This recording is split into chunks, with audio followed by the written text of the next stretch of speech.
Pozdrav ljudi, ovo je Epic Bosnian Gaming.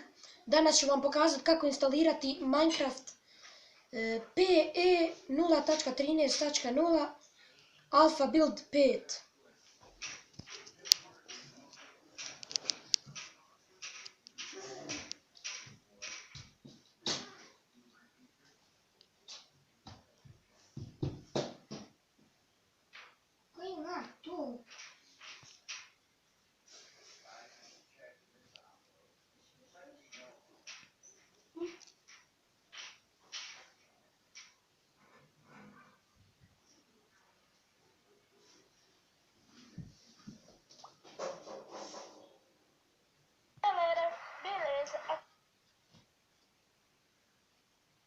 Jel gledate to moje videa?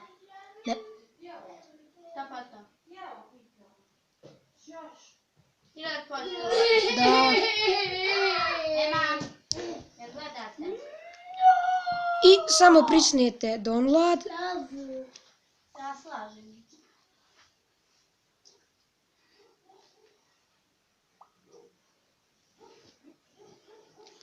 Čekate da se instalira.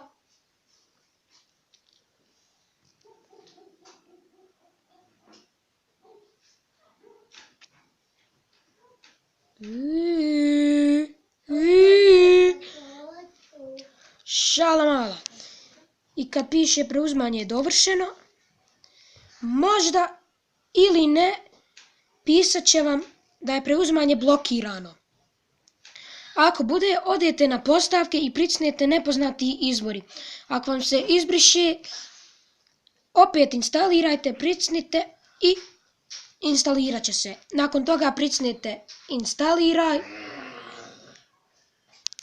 i kad bude gotovo, morate igrat. Pazite na hrana srca.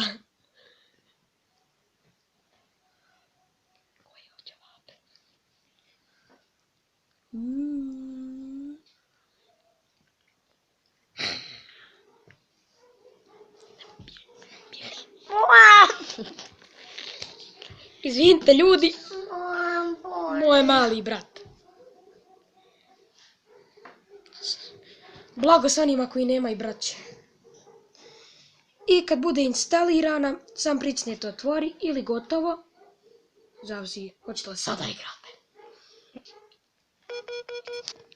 Jebote punjač. I gotovo je. Gotovo je, možete igrat šta god hoćete. Doviđenja ljudi. Bye.